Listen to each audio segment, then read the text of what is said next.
We're here 2019 with the Bear Archery Perception, their Legend series that competes with the top-notch bows in the industry. This bow, Chris, is big money, 15 hundo. But this is what Bear wants to show you and says to the industry that we can do it too. And I love that about this bow.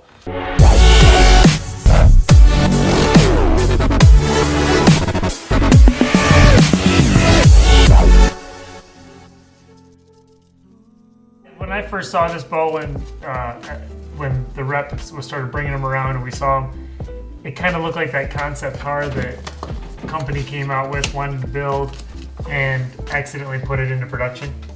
But it's a heck of a shooter. It was more surprising than anything. I never thought I'd see a day where Bear put out a shoot-through riser. 33 inches axle to axle, 6-inch brace height. Comes in 60 and 70 pound models that go all the way down to 45 pounds.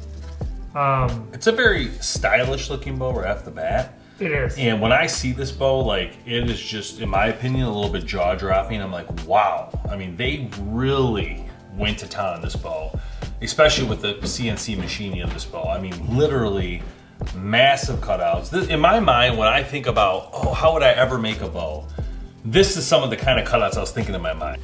And when you say the concept of it's a concept, bow, and they actually made it for production, that's pretty impressive. That's kind of comparable to a car company who makes, this sweet car you see but never actually hits production. But Bear actually did it here with this bow. Absolutely. So I mean, this is like your supercar for Bear. I mean, the new things we're seeing on this, I like to see the direction Bear's headed. If anything, this is a great direction. Some awesome innovation we're seeing from them.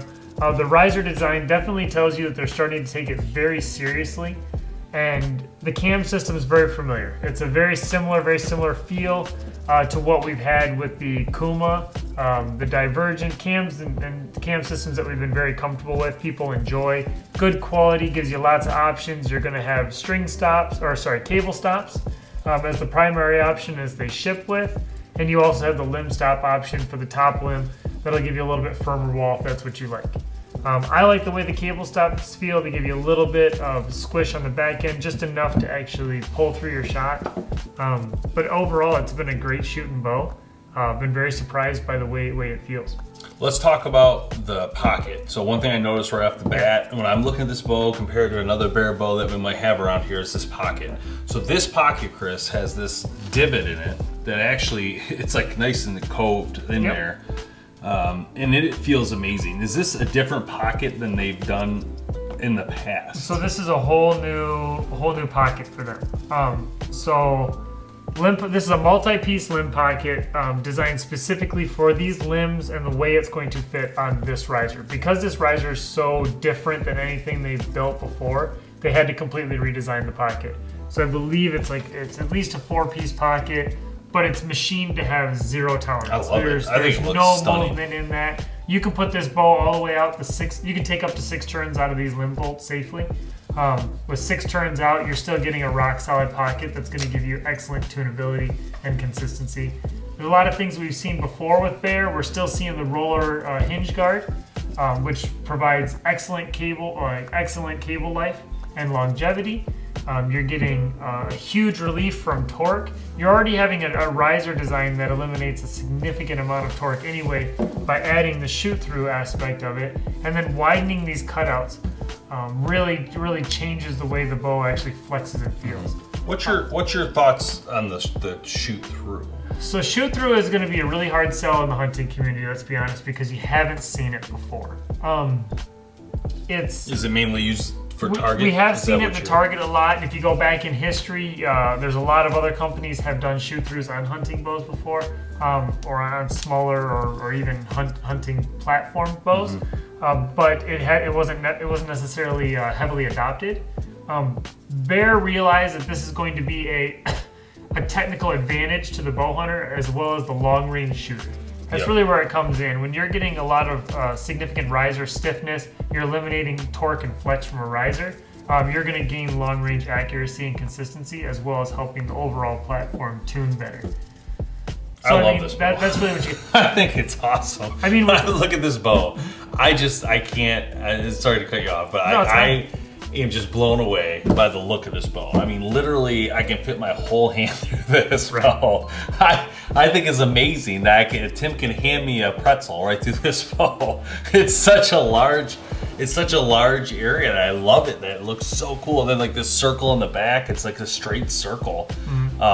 Just incredible. And what you're saying basically is that it does give you a technical advantage to shoot through the riser, which is stunning. And honestly, I have to say, and I know I say a lot that I like the grip on a bow. I know I say that, but this grip is probably my #1 so far in the industry.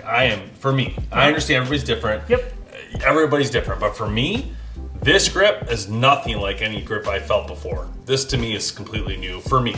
And one thing they have done with the grip is they went to a side plate, which is new for Bear. They're not doing it on any of their other bows. So you've gone to a pure side plate with just a machined back. It's got a slightly round to it. It's got wooden side plates. They're removable. I'm not sure if you can fit some of the other Bear grips on there. Bear does ship with a couple different grips typically. I don't believe this one does. But I'd look into that, see if there's other grip options. The only thing I would do with this grip is just wrap it just for cold, just because it's going to be a little colder come wintertime if you're actually hunting with this bow. All right, so but one thing we can't ignore, because you're going to get it. I know a lot of people are going to watch this. Not a lot of shops have these bows, so one of the biggest things I've heard for people asking about this bow is how heavy is it. Now it's 4.3 pounds, which is going to be right in the middle. But if you just look at this bow, it looks like a brick. I'm not going to lie. It looks like it's heavy. Every single person I've seen that picks it up does one of these. They'll grab it off the shelf and they'll kind of lift it up in the air, going, "Wow, I thought it was going to be double the weight." There's other bows out there that look a lot lighter that aren't. Yeah, this one is that's what I was about to say. This one's been amazingly light considering the amount of metal. And the machining time, I believe someone told me it takes over 13 hours to machine up the riser. This thing is gorgeous. And I'll tell you what, if you like this bow, you see one in your local shop, buy it, because they're only making 200. This is a limited run. Honestly, it was hard for us to get this bow from Bear, but Bear wanted us to have this bow for you guys to see. It was really important to them for us to get a feel for this bow. They were excited to get it on this show, and I'm excited that they were excited about it because it is amazing. Like this bow, it says a lot of things to me. It says that Bear Archery is a contender. They're telling you by making this bow that, hey, we can make a $1,500 bow too. But we don't generally. We give you guys a price point bow that you can afford, but we can do it, no problem. That's what it tells me. And sure enough, they put together this amazing product, in my opinion, that's gonna be awesome. Now, I haven't shot it yet, so we need to set it up, shoot it real quick, and then let you guys see that footage and talk about it from there, because so far from what I've seen, I love the bow. I need to shoot it though to make sure that the end game is the same as what I'm seeing, you know? So let's set it up, shoot it, and show you guys what it's like.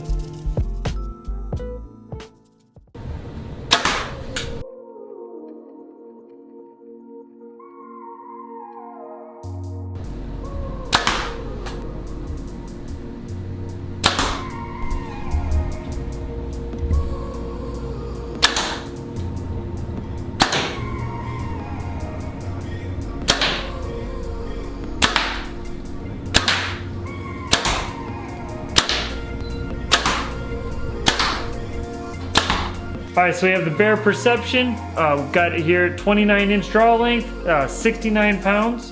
And we're gonna start off with the 350 grain lightweight arrow.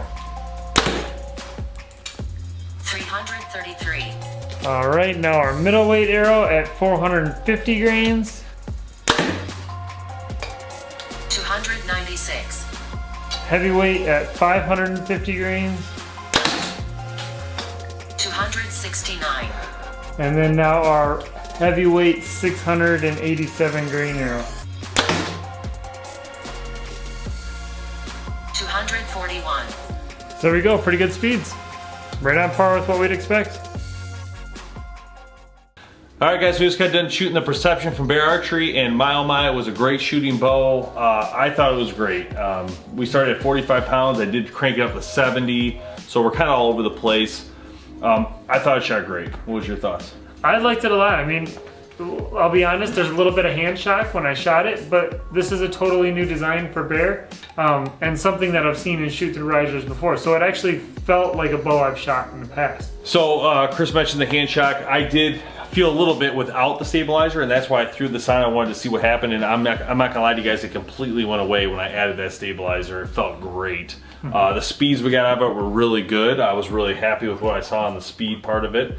Again, the bow looks great. It's just an amazing looking product, and I think that Bear's done an outstanding job with this bow. Other than that, there's no other downside to the bow that I felt. Even at 70 pounds, honestly, I know you thought it would be really hard. I didn't feel like it was that bad on the draw cycle at 70 pounds because we were shooting at 45. But to me, 45 to 70, maybe because I was ready for it, I don't know. I felt like it was pretty much the same for me because I just, you know, and Kevin even made the comment, it looked like 70 you did easier than 45. Yeah. So I don't know, maybe because I was just preparing myself mentally for it or what, but I think at 60 I would be happy with this for sure. Yeah, I think overall the finish on the bow is fantastic. The way they put this bow together looks great. You can tell the extra work that they put into the machining. Everything's rounded, everything's smooth. It's a showpiece. It's just a showcase of just how serious Bear is actually taking it nowadays, and just how good their design is getting to. Whoever designed this bow needs a raise, just because it's got a good look to it. Whoever you are, you know, Yeah. you want that money. No, for me, that's my #1 grip right now, for me. So for the full year, that grip is the best grip I've ever felt. I can't, for me. Now I know you're gonna be different than I am, but like for me, that grip, whew, man. I think it's a massive improvement from what we've seen. And Bear had in the past, like on the Kuma series, you had the thinner grip. I really preferred that over the fatter grip. This is a little bit of a hybrid between It's a hybrid, the two. yeah. I was thinking So the same thing. I kind of felt like Love this would the be a feel of the wood. good solid grip for them. Yeah, I wish they would have offer this on other stuff because I think that grip is phenomenal. And who knows, maybe that's something we'll see in the future. Maybe this was a Beautiful test grip. model to see how well it was liked. BearArchery.com, check it out. Make sure you check out BowHunterPlanet.com. Our test lab, make sure you sign up for the registry. You're not going to want to miss out on all the prizes you can win this year coming up. We're having a great time here. And check us out live. We're always going live on YouTube, Facebook, and all those great things. So, and our Instagram account. We're having a lot of fun with that. I don't know if you've been following it. but Chris McGee's been having some fun with you guys on that show and on our Instagram. So anyhow, BowHunterPlanet.com, BearArchery.com. Check that thing out. We'll see you guys next time.